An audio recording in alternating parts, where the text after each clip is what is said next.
Alors voici mon PowerPoint sur la maladie de Parkinson. Il est divisé en trois parties. Une première partie anatomie, une deuxième biochimie-physiologie et puis une troisième par laquelle nous terminerons qui concerne la sémiologie. Alors l'anat, dans la partie anatomie, on va parler d'abord de la localisation de la substance noire et puis on parlera de la voie extrapyramidale. La substance noire se situe dans le tronc cérébral, dans le mésencéphale, plus précisément entre les pédoncules cérébelleux et le tegmentum mésencéphalique. Alors cette substance reçoit des afférences et émet des efférences. Elle reçoit ces afférences de structures qui sont impliquées dans la motricité et des noyaux gris de la base, du striatum pallidum, et envoie ces efférences vers des noyaux plus caudaux dans le tronc, vers le cervelet et vers des noyaux gris de la base par une boucle qui s'appelle la boucle négrostriée. Cette substance noire est divisible en deux parties, une pars compacta, qui est une partie plus dorsale à l'origine de fibres destinées au striatum et au globe pâle. C'est d'ailleurs cette partie qui dégénère dans la maladie de Parkinson. Et la deuxième partie est la pars reticularis, plus ventrale cette fois-ci, qui atteint les régions sous-thalamiques et qui se confond plus rostralement avec le globe pâle interne. On va maintenant aborder la voie extrapyramidale. Elle est dite extrapyramidale parce qu'elle ne connecte pas directement les neurones moteurs corticaux aux motoneurones de la corne antérieure. Il n'y a non pas une voie extrapyramidale mais quatre: une réticulospinale, une vestibulospinale, une tectospinale et une rubrospinale. Je ne parlerai que de la réticulospinale car c'est celle qui nous intéresse le plus. Cette voie reçoit des informations qui proviennent des différents noyaux impliqués dans les mouvements. Lors de sa descente dans la moelle, elle peut soit passer plus médialement, soit plus latéralement.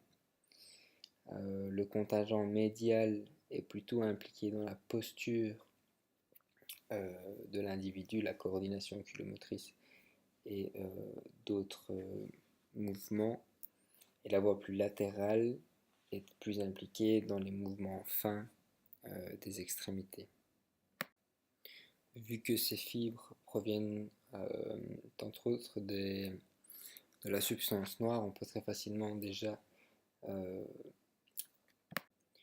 déduire que la posture et les mouvements fins de l'individu seront perturbés. On va maintenant passer à la partie physiologie. Alors il est nécessaire que 70% des neurones de la substance noire disparaissent avant que les symptômes ne se manifestent.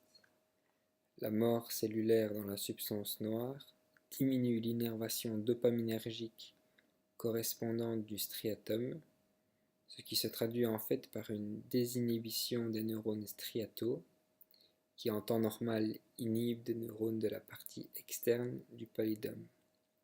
Ce phénomène conduit à une levée de l'inhibition de neurones glutamatergiques dans le noyau sous-thalamique et donc à une augmentation de l'activité des neurones inhibiteurs dans la partie interne du pallidum et la partie réticulée de la substance noire. En plus de cela, l'activation dopaminergique des neurones striataux qui eux en temps normal inhibent de façon directe les neurones de la substance noire et la partie interne du pallidum va diminuer, ce qui a pour conséquence une inhibition excessive du thalamus. Et l'inhibition du thalamus réprime la motricité volontaire. Donc les patients ne peuvent plus déclencher des mouvements qu'à grande peine voire sous l'influence de stimuli externes. On va donc dans les traitements essayer d'augmenter la dopamine, hein, vu qu'elle est déficiente, il n'y en a pas assez. Et un des moyens à trouver est l'administration de L-Dopa. Mais on peut aussi, par exemple, inhiber la monoaminoxydase. Il y a plusieurs traitements possibles. On n'en abordera que très peu. On va maintenant passer à la dernière partie, la troisième partie, la partie sémiologie. Alors, je vous en ai déjà... Bon, je vois qu'il y a eu un petit problème dans l'enregistrement, c'est pas grave.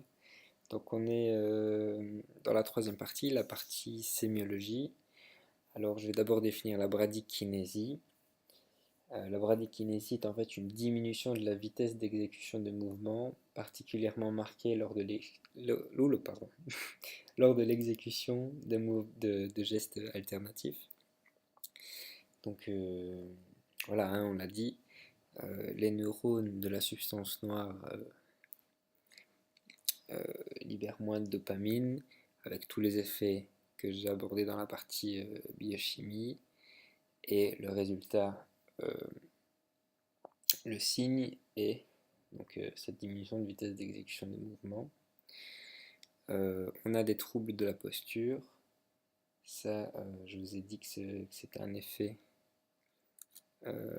qu'on pouvait déduire quand j'ai parlé du contingent médial de la voie réticulo-spinale. Alors les troubles de la posture, très flagrants, donc la tête est fléchie, le tronc est penché en avant, les genoux sont fléchis et les mains sont collées sur les hanches. On peut voir aussi que ces patients-là ont les coudes décollés du corps. Alors qui dit mauvaise posture dit également marche anormale. Ces patients-là font des petits pas. On remarque qu'ils n'ont plus le ballon des bras. Bon, deuxième problème d'enregistrement, c'est pas grave. Donc je disais que qui dit trouble de posture dit également marche anormale. Donc ces gens-là vont en fait faire des petits pas et on va remarquer qu'ils perdent le ballon des bras. Voilà, c'est ici que se clôture ce PowerPoint. Voilà, merci.